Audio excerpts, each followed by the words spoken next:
வணக்கம். என்ன செய்தியை பார்க்க போறோம்னு கேட்டீங்கன்னா, செக் வைத்த நீதிமன்றம் விஜய்க்கு ஏமாற்றமே மிஞ்சியது. எந்த விஷயத்துல அப்படின்றத கொஞ்சம் விரிவா இந்த வீடியோவில் பார்த்துலாங்க. ஒன்னு, கரூர்ல விஜய் அவர்கள் பேசினது. இரண்டாவது, கரூர்ல பாதிப்படைந்தவங்களுக்கு வேலை கொடுக்கின்ற விஷயத்துல நீதிமன்றம் போட்டிருக்கின்ற அதிரடி உத்தரவு. இப்படி ரெண்டுத்தையும் தனித்தனியாக பிரிச்சு மேஞ்சிடலாம். ஆனா அதற்கு முன்பாக இதுவரைக்கும் நம்ம சேனலை நீங்க சப்ஸ்கிரைப் பண்ணவே இல்லையா அப்படின்னா சப்ஸ்கிரைப் பண்ணிக்கங்க, கொஞ்சம் சப்போர்ட் பண்ணுங்க. முதல்ல, கரூர்ல பாதிப்படைந்தவங்களுக்கு அரசு வேலை வழங்குவது தொடர்பாக நீதிமன்றம் என்ன உத்தரவை போட்டிருக்குது அப்படின்றத கொஞ்சம் விரிவா பார்த்துடலாம். நீதிமன்றத்தை பொறுத்த வரைக்கும் வேலை கொடுங்க, வாழ்வாதார பிரச்சனை, பொருளாதார ரீதியா உதவுதான் வேணும், ஆனா அந்த வேலை டெம்பரவரியா இருக்கட்டும், பர்மனண்டா கொடுக்காதீங்க. ஏன்னா வழக்கு நீதிமன்றத்தில் இருக்குது. நாங்க இப்பவே பாத்தீங்கன்னா வேலை வழங்குறது தொடர்பாக ஏதாவது உத்தரவு பிறப்பித்திருப்போம். ஆனால் இந்த வேலை வழங்குவது அரசு எடுத்த கொள்கை முடிவு என்று சொல்லிட்டாங்க. அதனால அந்த கொள்கை முடிவுல நாங்க தலையிட மாட்டோம் அப்படின்னு நீதிமன்றம் சொல்லிவிட்டது. ஆனா நாம் தமிழர் கட்சி, மனிதநேய மக்கள் கட்சி, இந்த ரெண்டு கட்சியும் என்னங்க, கரூர்ல விஜய பார்க்க வந்தாங்க, அவங்க இறந்து போயிட்டாங்க, அத கட்சி பொறுப்பேற்று இருக்க வேண்டும். ஆனா அந்த கட்சி பொறுப்பேற்கவில்லை. அதற்காக அரசாங்க வேலையை தூக்கி கொடுக்கலாங்களா? எத்தனையோ பேர் டிஎன்பிசில காத்து கிடக்குறாங்க, வேலை கிடைக்குமான்னு சொல்லிவிட்டு. ஸோ இப்படி உயிரிழந்தவங்களுக்கெல்லாம் வேலை கொடுத்திருந்தாங்கன்னா, மகாமகம் குளத்துல ஜெயலலிதா அவர்கள் வந்தாங்கன்னு சொல்லிட்டு மூழ்கி ஏகப்பட்ட பேர் உயிரிழந்தாங்க. தாமிரபரணி ஆத்துல கலைஞர் ஆட்சி காலத்துல 18 பேர் உயிரிழந்தார்கள். அது மட்டும் இல்ல, துப்பாக்கி சூடு தூத்துக்குடியில அதுல உயிரிழந்தார்கள், அவங்களுக்கு வேலை கொடுக்கல. அது மட்டும் இல்ல, நம்முடைய 92 பேர் கும்பகோணம் தீ விபத்துல உயிர்ந்தாங்க, அதுலயும் வேலை கொடுக்கவே இல்லை. இப்படி பல்வேறுபட்ட நிகழ்வுல பாதிப்படைஞ்சவங்களுக்கு எல்லாம் வேலை கொடுக்கவே இல்லை. அந்தந்த கட்சிகள் தான் பொறுப்பேற்றாங்க. இப்ப மட்டும் வேலை கொடுத்தாங்கன்னா அது தப்புங்க இல்லையா? வேலை கொடுக்கறாங்கன்னா அதுக்குன்னு ஒரு நெறிமுறைய வகுத்து விட வேண்டும், அதன்படி செயல்பட வேண்டும். இல்லைன்னா ஏற்கனவே அரசாங்கம் வகுத்திருக்கின்ற நெறிமுறையை கடைபிடிக்கணும். எதுவுமே இல்லாம எங்களால பாதிப்படைஞ்சிருக்காங்க, நாங்க ஆட்சிக்கு வந்துட்டோம், நாங்க வந்த உடனே வேலை தூக்கி கொடுப்போம்னா என்ன அப்படின்னாங்க. ஏங்க, அரசியல் கட்சி மாதிரியே பேசுறீங்க, வந்திருக்கிறவங்க வழக்கறிஞர் மாதிரி பேசுங்க. இது அரசியல் மேடை அல்ல. தவேக்காவை தாக்கி பேசுறதா வெளியே போய் பேசிங்க. ஆனால் அரசு வேலை கொடுப்பது தவறான முன்னுதாரணம் சொல்லியிருக்கீங்க. அரசாங்க தரப்புல விளக்கம் அளிக்கிட்டோம். இந்த வழக்கை நாங்க பண்ணோம், ஜூலை 21ஆம் தேதி தள்ளி வச்சிரும். ஆனா பணியாணை வழங்குவது கிட்டத்தட்ட தற்காலிகமா இருக்கட்டும், நிரந்தரமா கொடுக்காதீங்க அப்படின்னு நீதிமன்றமானது விஜய் அவர்கள் எதிர்பார்த்தாரு. நாம நிரந்தரமான ஒரு அரசு வேலையை நம்மளால் பாதிப்படைஞ்ச 31 பேருக்கு கொடுத்துடலாம் அப்படின்னு நினைச்சாரு. ஆனா தற்காலிகமான பணி ஆணை தான் கொடுக்க வேண்டும் என்று சொல்லி விஜய்க்கு ஏமாற்றத்தை தந்திருக்கிறது நீதிமன்றம். அது மட்டும் கிடையாது, திமுகவுக்கு எதிராக நம்ம விஜய் அவர்கள் எடுத்த அத்தனை முயற்சிகளும் தோல்விதான் அடைந்திருக்கிறது. ஆனா நம்ம விஜய் அவர்கள் சொல்றாரு, நம்ம ஏவா வேலு அவர்கள் ஓனதா இருக்கலாம். இரண்டாவது, உச்ச நீதிமன்றத்துல விஜய் அவர்கள் கரூருக்கு போட்டோம், சந்திக்கிட்டோம். ஆனா அந்த கரூர் வழக்கு உச்ச நீதிமன்றத்திலும் சிபிஐயும் விசாரித்துக் கொண்டிருக்கின்றார்கள். இந்த நேரத்தில் அந்த கரூர் வழக்குல பாதிப்படைஞ்சவங்க தான் விட்னஸ், அவங்க தான் சாட்சி. அவங்களுக்கு பொருள் கொடுத்தாவோ, பணம் கொடுத்தாவோ, வேலை கொடுத்தாவோ அந்த வழக்கு விசாரணை பாதிப்படையுமா இல்லையா, அந்த வழக்கின் தன்மை மாறிவிடுமா இல்லையா அப்படின்னு உச்ச நீதிமன்றத்துக்கு போய் நியாயமான காரணத்தை சொன்னாங்க.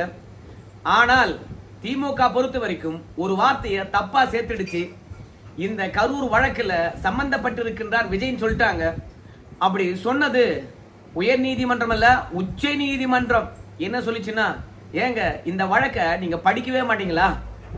நீங்க ஆட்சியில் இருக்கின்ற போது தானே எஃப்ஐஆர் போட்டீங்க, அதுல விஜய் அவர்கள் மீது எஃப்ஐஆர் போட்டிருக்கீங்களா? அந்த வழக்குல சம்பந்தப்பட்டவரா குற்றவாளியா?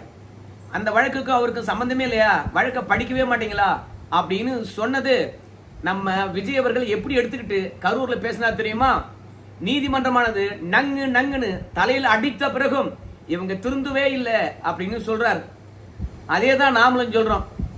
நம்முடைய செந்தில் பாலாஜி விஷயத்திலும், அதுக்கப்புறம் ஜென்சி இளைஞர்களை கைது பண்ணுகின்ற விஷயத்திலும், நம்முடைய அனிதா ராதாகிருஷ்ணன் அவருடைய வழக்கு விஷயத்திலும் நீதிமன்றமானது சிறையில் அடைக்கவே இல்லை, ஜாமீன் கொடுத்து விட்டது. அப்போ திமுக எதிராக சட்ட நடவடிக்கைகளை இந்த தவேக அரசாங்கமானது பின்னடைவை சந்தித்தது. இப்படி நீதிமன்றமானது பேச்சுரிமை இருக்குது, கருத்துரிமை இருக்குது, எல்லாத்துக்கும் கைதா, எல்லாத்துக்கும் சிறையா அப்படின்னு சொல்லிட்டு கருத்து தெரிவித்தது. அதெல்லாம் யார் தலையில நங்கு நங்குன்னு கொட்டந்து? இதுக்கெல்லாம் விஜய் அவர்கள் பதில் சொல்வாரா? ஊழலை ஒழிச்சு விட்டேன் அப்படின்னு கரூர்ல போய் பேசுறாரு. என்ன அது? சி விஜயபாஸ்கரையும் எம்ஆர் விஜயபாஸ்கரையும் கட்சியில சேர்த்துக்கிட்டு ஊழலையே ஒழிச்சிட்டியா நீ? அது மட்டும் கிடையாது, இப்பதான் லேட்டஸ்டா நம்ம அரசு வழக்கறிஞர்கள் நியமிக்கின்ற விஷயத்துல லஞ்சம் தலைவிடித்து ஆடியதுன்னு சொல்லிட்டு அவங்க கட்சிக்காரங்களே கேஸ் போட்டிருக்காங்க. ஊழலை ஒழிச்சிட்டீங்களா? 2 நாளைக்கு முன்பாகத்தான் டெண்டர் விட்டீங்க. அந்த டெண்டர் ஓபன் டெண்டர். ஆனா 1/2 மணி நேரத்துல டெண்டரை மூடிட்டீங்க. எதுக்காக மூடினீங்க? யாரு டெண்டர் போடணுமோ அவர் போட்டாரு. அந்த ஓபன் டெண்டரை க்ளோஸ் பண்ணிட்டீங்க. எதிர்கட்சியில் இருந்து ஒட்டுமொத்த இயக்கங்களும் இந்த தவேக அரசாங்கத்துக்கு கண்டனத்தை பதிவு செஞ்சாங்க. பிறகு என்ன பண்ணீங்க? அந்த டெண்டரையும் கேன்சல் பண்ணீங்க. அந்த டெண்டரை விட்ட அதிகாரியும் நீங்க சஸ்பெண்ட் பண்ணீங்க. இதெல்லாம் தப்பா தெரியவே இல்லையா? உங்க ஆட்சியில ஊழலே நடக்கல. எத்தனை அமைச்சர்கள் வந்து கல்லா கட்டிட்டு இருக்காங்க உங்களுக்கு தெரியாதுங்களா? அதனால ஊழல்வாதிகளும் உங்க கட்சியில் இருக்கின்றார்கள். உங்க கட்சிக்காரங்களும் கல்லா பார்த்திருக்காங்க, கட்டுக்கட்டா மணி பணத்தை. அதனால தூய ஆட்சி கொடுக்குறேன்னு சொல்லிவிட்டு மேடையில் ஏறி பேசாதீங்க. 2வது, நீங்க பேசுற மேடையானது அரசியல் மேடையா இல்ல அரசு விழாவா? கன்றாவி நமக்கு தெரியவே இல்லைங்க. அதை கொஞ்சம் சொல்லிட்டு நீங்க அரசியல் பூர்வமான குற்றச்சாட்டு வைங்க. இல்லைன்னு வச்சுங்களேன், அரசு வேலையை வழங்குங்க. ஒண்ணு அரசியல் கூட்டமா இருந்தா அதுல நீங்க யார வேணாலும் திட்டிக்கலாம், தப்பு கிடையாது. ஆனால் அது அரசியல் கூட்டமா இருந்தா அந்த கூட்டத்துல கரூர்ல பாதிப்படைஞ்சவங்களுக்கு அரசு சார்பா வேலை வழங்கக்கூடாது. இல்ல இது அரசு விழா என்றால் மக்கள் வரிப்பணத்துல நடத்துவது அப்படின்னா எதிர்கட்சி வரிசையில் இருக்கவங்கள திட்டவே கூடாது. ஆனா நீங்க ஒட்டுமொத்தமா திட்டி தீர்த்தீங்க. அது மட்டும் இல்ல, பெரம்பலூருக்கு போகின்ற போது காவல்துறையானது வராதிங்க அப்படின்னு சொல்லிட்டாங்களாம், கூட்டம் அதிகமாயிடுச்சுன்னு சொல்லிட்டு. ஆனா பெரம்பலூருக்கு போகின்ற போது இரவு 10 மணிக்கு மேல போனார். 10 மணியே பிரச்சாரம் முடிஞ்சிட்டு பிறகு 10 மணிக்கு மேல வந்தா அனுமதி இல்லைன்னு சொன்னாங்க, திரும்பி வந்துட்டார். ஆனா கரூர்ல 12 மணிக்கு வரேன்னு சொல்லிவிட்டு இரவு 7:30 மணிக்கு போனார். அவ்வளோ நேரம் தண்ணி, சாப்பாடு, இயற்கை உபதைகள் இவற்றையெல்லாம் அடக்கிக்கிட்டு வெயில்ல காத்துக்கிட்டு அங்கிருந்த மனிதர்கள் எவ்வளவு பாதிப்படைஞ்சிருப்பாங்க. அது மட்டும் இல்ல, அவருடைய வாகனமானது கிட்டத்தட்ட ஒரு 30 அடிக்கு பின்னாடி நிறுத்த சொன்னாங்க. ஆனா அவர் 30 அடி உள்ள வந்து நிறுத்தினார். கூட்ட நெரிசல் இவங்களால தான் ஏற்பட்டது. காவல்துறையை பொறுத்த வரைக்கும் எச்சரித்த பிறகும் விஜய் அவர்கள் கரூர் கூட்டத்துக்கு வந்தாருங்க அப்படின்னு அன்றைய காலகட்டத்திலே வந்து பாத்தீங்கன்னா உள்துறை செயலாளர் இருக்கக்கூடிய அமுதா அவர்களும் அன்றைக்கு இருந்த காவல்துறை உயர் அதிகாரிகளும் கரூர்ல ஏன் அசம்பாவிதம் நடந்தது அப்படின்ற விஷயத்தை தெளிவுபடுத்தியிருந்தாங்க. விஜய் அவர்கள் சொல்ல சொல்ல வாகனத்தை உள்ள கொண்டு வந்தாரு. இல்ல அளவுக்கு அதிகமான கூட்டம் வந்துருச்சு, கரூர் கூட்டத்தை தவிர்க்கலாம் அப்படின்னு ஆலோசனை வழங்கணும். ஆனா அதையெல்லாம் தூக்கி குப்பையில போட்டாருங்க அப்படின்னு அன்னைக்கு உயர் அதிகாரிகள் சொன்னாங்க. ஆனா இன்னைக்கு என்ன சொல்றாரு? பெரம்பலூர்ல கூட்டம் அதிகமா இருக்கு, வராதுன்னு சொன்னீங்க. காவல்துறை சொன்னதை கேட்டுக்கிட்டு நாங்க திரும்பி போயிட்டோம். அது மாதிரி கரூர்லயும் நீங்க சொல்லியிருந்தீங்கன்னா நாங்க கண்டிப்பா திரும்பி போயிருப்போமே அப்படிங்கிறாங்க. ஆனால் கரூர் சம்பவம் நடந்து விட்ட பிறகு காவல்துறையினர் வந்து விளக்கம் அளித்திருக்கின்றார்கள்.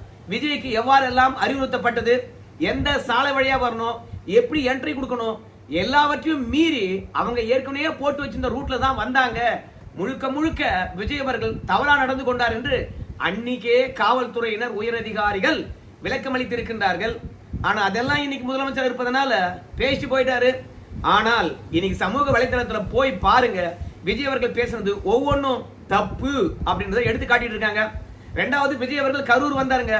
அந்த நிகழ்ச்சியை வந்து பள்ளிக்கூடத்துல நேரலை பண்ணிருக்காங்க. மாணவர்களுக்கு பாடம் சொல்லி தராங்களா இல்ல விஜய் அவர்கள் பேசுகின்ற அந்த காட்சியை சொல்லி கொடுக்கின்றார்களா? எந்த அளவுக்கு சினிமா பைத்தியங்கள் வந்து அரசு பள்ளியோ தனியார் பள்ளியோ அந்த பள்ளியில் இருக்கக்கூடிய வாத்தியார்கள் ஊறி போயிருக்காங்க பாருங்க. குழந்தைகளா இப்போதே கெடுக்கிறாங்க. விஜய் என்ன நல்ல கருத்தா சொன்னாரு? எனக்கு தெரிந்து அப்படி ஒரு கருத்தை சொன்ன மாதிரி தெரியல. கரூர்ல சம்பவம் நிகழ்ந்து விட்ட பிறகு ஓட்டம் பிடித்தவரே விஜய் அவர்கள் தான். ஆனா இவர் இப்ப வந்து என்ன சொல்றாரு?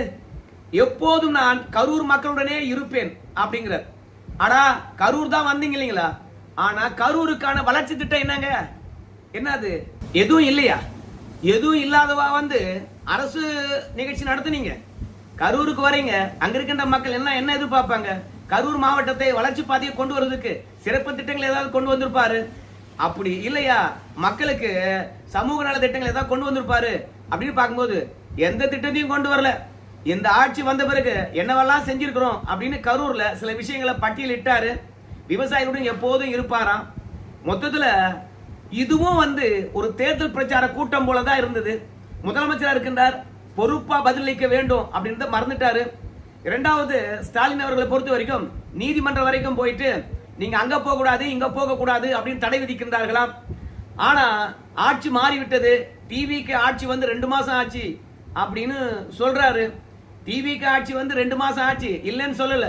மின்வெட்டு பிரச்சனையை தீர்த்துட்டீங்களா?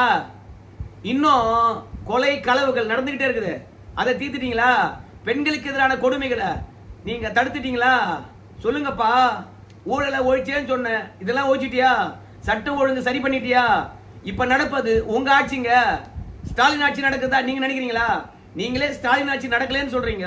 அப்புறம் சட்டம் ஒழுங்கு சரி பண்ண வேண்டியது உங்க பொறுப்பா இல்ல ஊர்ல இருக்கிறவனுடைய பொறுப்பா? மக்கள் கேட்பாங்களா இல்லையா? அது மட்டும் கிடையாது, நம்முடைய விஜய் அவர்கள் பேசுனதுக்கு 5 நிமிஷத்திலே கொளத்தூர் மக்கள் கொத்து பரோட்டா போட்டாங்களாம். இன்னுமா இந்த விஜய் அவர்கள் பேசினா தொடர்ந்து ஓட்டு போடுவாங்கன்னு சொல்லிட்டு நினைச்சிட்டு இருக்காரு. அப்படி யாரோ விஜய் அவர்களை திசை திருப்புகின்றார்கள்.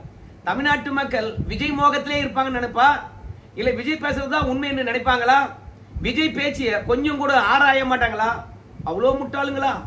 சரி, நம்முடைய வெளிநாடு ஓடி இருக்கக்கூடிய முன்னாள் அமைச்சர் ஏவா வேலு பற்றி குறிப்பிடுறீங்க. ஏவா வேலு ஊழல் செஞ்சிருக்காங்க நீங்களே சொல்றீங்க. கொஞ்ச நாள் தோண்டணும், அதுக்கே எல்லாம் நாட்டை விட்டு ஓடுறாங்க. இன்னும் அதிகமா தோண்டனா எங்க போவோன்னு தெரியாதே அப்படிங்கிறீங்க. செந்தில் பாலாஜி ஊழலே பண்ணலையா? செந்தில் பாலாஜி உங்களால தொட்டு பார்க்க முடிஞ்சுதா? இன்னைக்கு பேசிட்டு போன பிறகு செந்தில் பாலாஜி அவர்கள் நம்ம விஜய் பற்றி விமர்சனம் பண்றாரு கரூர்லயே. இத்தனை நாளும் அந்த செந்தில் பாலாஜி அவங்க தம்பியும் பிடிக்க முடியாத காவல்துறை அட பிடிச்சி உள்ள போடுங்கப்பா அப்படின்னு உத்தரவு போட்டும் நம்ம விஜய் அவர்கள் ஏமாற்றத்துடன் ஏங்கி நின்ற கதையெல்லாம் பார்த்தோம்ல. செந்தில் பாலாஜி அவங்க தம்பியை பிடிக்காது போனதுக்கு இப்போ ஏவா வேலு வரார், பிடிச்சி உள்ள போட்டுருவாங்களா? ஊழல் பண்ணிருக்காங்க தானே சொல்றீங்க. சிங்கப்பூர்ல போய் மருத்துவ பரிசோதனை செஞ்சுக்கிட்டாருன்னு சொன்னீங்க. அவர் மீது கை வைக்க முடியுமா? ஏன்பா சட்டத்தை கரைத்து குடித்தவர்ப்பா, சட்டத்தை கரைத்து குடித்தவர்ப்பா ஏவா வேலு. தொட்டு பார்க்க முடியாது. பார்க்கலாம், நீங்க தமிழ்நாடு வந்த பிறகு ஏவா வேலு மீது என்ன நடவடிக்கை எடுக்கிறீங்க அப்படின்றது பார்க்கலாம். அது மட்டும் இல்ல, பார்ட்டி ஃபண்ட் பத்தி பேசினாராம். சட்டப்பேரவையில் இல்லையா ஓடி போட்டாங்களாம். ஆமா, நீங்க திமுகவை தான் குறை சொல்றீங்கன்றது அவங்களுக்கு தெரியாதா? இல்ல 5 ஆண்டு காலமாக கல்லா கட்டினது அவங்க தான்ன்றது தெரியாதா? அதனால இவ்வளவு தூரம் பார்ட்டி ஃபண்ட் வாங்கியிருக்கிறாங்க அப்படின்னு தெரியுது. அவங்களே ஒத்துக்கின மாதிரி சட்டப்பேரவை விட்டு ஓட்டம் பிடிச்சாங்க. அவங்க மீதெல்லாம் சட்டப்படி என்ன நடவடிக்கை எடுத்திருக்கீங்க? எந்த நடவடிக்கை எடுக்கல இல்ல. சரி, அது மட்டும் இல்ல, கரூர்ல உயிரிழந்து விட்டார்கள். அந்த துக்கத்துல ஒரு 18 நாள் போய் பதுங்கிட்டீங்க. தொண்டை இன்னைக்கு வரைக்கும் துக்கத்துல தள்ளாடுது. எல்லாம் ஓகே தான். ஆனா கரூர்ல உயிரிழந்து விட்டார்கள். அந்த கரூர் மக்களுக்கு ஆறுதல் சொல்றதுக்காக ஒரு வீடியோ வெளியிட்டீங்க. அந்த மக்களுக்கு பணம் கூட தரல. அந்த தருணத்துல சிங்கப்பூர்ல ஜனநாயகம் படம் ப்ரொமோஷன், அங்க போய் என்ன பண்ணீங்க? மேடை மேல தையும் தக்கான்னு குதிச்சிங்களா இல்லையா? அப்போதெல்லாம் கரூர் மக்களுடைய கவலை உங்க தொண்டையை அடைக்கலையா? யாரையோ ஏமாத்துறீங்க, அவங்களும் ஏமாந்துக்கிட்டே இருக்கிறாங்க. மக்கள்லாம் முட்டாள்னு நினைக்காதீங்க. நீங்க பேசுறதெல்லாம் ஒட்டுமொத்தமாக சினிமா டைலாக் மாதிரி தான் இருக்குது. அங்க வந்திருக்கவங்கன்னா விசில் அடிக்கலாம் நீங்க பேசுறது. ஆனா களத்துல நீங்க புதுசா எதுவும் சாதித்த மாதிரி தெரியலீங்க. இந்நேரம் ஆட்சி கட்டுல ஏறின பிறகு உங்களுடைய தேர்தல் வாக்குறுதியை நிறைவேற்றுவதற்கு முயற்சி பண்ணிருக்கணும். அதுவும் முயற்சி பண்ணல. சட்டம் ஒழுங்காவது சரி பண்ணிருக்கணும், அதையும் சரி பண்ணல. ஆனா காவிரியிலிருந்து தண்ணியாவது வாங்கியிருக்கணும், தண்ணியும் வாங்கல. மேகதாது அணை தொடர்பாக அங்க இருக்கின்ற முதலமைச்சர் பேசுறாரு, நீங்க பேச மாட்டீங்களா அப்படின்னு சொல்லும் போது, திமுக ஆட்சியில டிபிஆர் ரிப்போர்ட் ரெடி பண்றதுக்கு உச்ச நீதிமன்றத்தை நாடுகிறது அன்றைக்கு இருந்த கர்நாடகா காங்கிரஸ் அரசு. அப்ப திமுக அரசாங்கமானது சரியா வாதம் வைக்கல, டிபிஆருக்கு அனுமதி கொடுத்துறாங்க, டீடைல்டு ப்ராஜெக்ட் ரிப்போர்ட்டுக்கு. அதனால இப்போ நம்முடைய யாரு நம்ம விஜய் அவர்கள் சொல்றாரு, அன்னைக்கு சரியா வாதத்தை வச்சிருந்தீங்கன்னா உச்ச நீதிமன்றத்துல அனுமதி கொடுத்துருக்க மாட்டாங்களே, அன்னைக்கு கோட்டையை விட்டது நீங்க தானே, மேகதாது அணை கட்டுறதுக்கான டிபிஆர் போட சொன்னது திமுக ஆட்சியில் தானே அப்படின்னு மேகதாது அணை பற்றி நீ என்ன சொன்ன நான் என்ன சொல்றேன் அப்படி 2 பேரும் பேசினா தான் மேகதாது அணை தொடர்பாக நடவடிக்கை எடுக்கிறது அர்த்தமே என்ன அப்படின்னு கேட்கிறார். சரி பேச வேணாம், மேகதாது அணை கட்டக்கூடாது என்பதற்காக, மேகதாது அணை கட்டக்கூடாது என்பதற்காக என்ன நடவடிக்கை எடுத்தீங்க மக்கள் முன்பாக சொல்லுங்க. அதை சொல்ல முடியும் உங்களால. அதனால எதுவுமே செய்யாம எதிர்கட்சி வரிசையில் இருக்கிறவங்கள இன்னும் குறை சொல்லிக்கிட்டே இருக்கீங்க. நீங்க எத்தனை குற்றச்சாட்டு வேணாலும் வைங்க, வேணான்னு சொல்லல. மக்களே முடிவு பண்ணிட்டாங்க இவங்கெல்லாம் தேவையில்லை அப்படின்னு சொல்லிவிட்டு, தேவையில்லைன்னு ஒதுக்குனவங்களை பற்றி தொடர்ந்து பேசி நீங்க என்ன செஞ்சிருக்கீங்க, என்ன மாற்றத்தை கொண்டு வந்திருக்கீங்கன்னு சொல்லாம கடந்து போனா என்ன ஆற்றும்? கரூர் உரையானது மீண்டும் ஒரு சினிமா டைலாக் மாதிரி மக்களுக்கு ஏமாற்றம் தருவது போலத்தான் இருக்கிறது. அது மட்டும் கிடையாது, கரூர் சம்பவம் நடந்ததுக்கு விஜய் பொறுப்பே இல்லையாம். அதை வச்சு ஸ்டாலின் அவர்கள் அரசியல் பண்ணாராம். நீங்க அங்க வரதா இருந்ததுனால தான் அவ்வளவு மக்கள் கூடினாங்க, உங்களை பார்க்கத்தான் முண்டி அடிச்சாங்க. அங்க பாக்குறதுக்காக காத்திருந்ததுனால தான் அவ்வளோ பேருக்கு தண்ணி இல்ல, உணவு இல்ல, இயற்கை உபாதை கழிக்கல, அதனால நெரிசல்ல இருந்துட்டாங்கன்றது கொஞ்சம் மேலும் வந்து பொறுப்பேற்றுக் கொள்ளணுமே. அதெல்லாம் கிடையாது. முதலமைச்சர் ஆயிட்டீங்க, உங்களை விமர்சனம் பண்ணா காவல்துறை வந்து கைது பண்ணுவாங்க, அவ்வளவுதான். மற்றபடி நீங்க பேசுறதுல துளி கூட நியாயம் இல்லைங்கோ. அதோட டீலிமிட்டேஷன் அத விஜய் அவர்கள் ஏற்றுக்கொள்ளவே மாட்டாராம். அதை எப்படி தடுக்கணுமோ அப்படி தடுப்பேன் அப்படிங்கிறார். ஏங்க, டீலிமிட்டேஷனை பொறுத்த வரைக்கும் சட்டப்படி எல்லா மாநிலங்களும் ஏற்றுக்கொள்ளுகின்ற அளவுக்கு சரியா தான் நாங்க வந்து டீலிமிட்டேஷனை பண்ணுவோம்னு சொல்லியிருக்காங்க. அப்படி பண்ணலன்னா அதிமுகவும் ஏத்துக்காது, திமுக ஏத்துக்காது, நீங்க மட்டும்தான் ஏத்துக்கொள்ள மாட்டீங்க. என்னென்ன ரீல் விடுறீங்க கலர் கலரா. சரி, கரூர்ல யாரையோ இழந்து விட்டார்களாம், மீண்டும் சினிமா டைலாக். என்ன பண்றது? அது மட்டுமில்ல, பணத்தை ஒழிச்சிட்டாங்களாம், ஜாதியை ஒழிச்சிட்டாங்களாம் இந்த தேர்தல்ல. ஆனா கரூர்ல பாதிப்படைஞ்சவங்களுக்கு இப்ப என்ன கொடுத்தாங்க? பணம் கொடுத்தாங்களா? வேலை கொடுத்தாங்களா? இதெல்லாம் எதுக்காக? இடைத்தேர்தலுக்காக தானே. அது மட்டும் கிடையாது, ஏற்கனவே டிவிக்கு இருக்குல்ல, அந்த கட்சிக்கு எதிராக திமுக கடுமையான விமர்சனம் வச்சுதான், பழி போட்டுதான். 5 வருஷமா சரியா ஆட்சி ஆண்டு இருந்தா, நியாயமான அரசியல் பண்ணி இருந்தா நீங்க மீண்டும் ஆட்சி வந்திருப்பீங்க.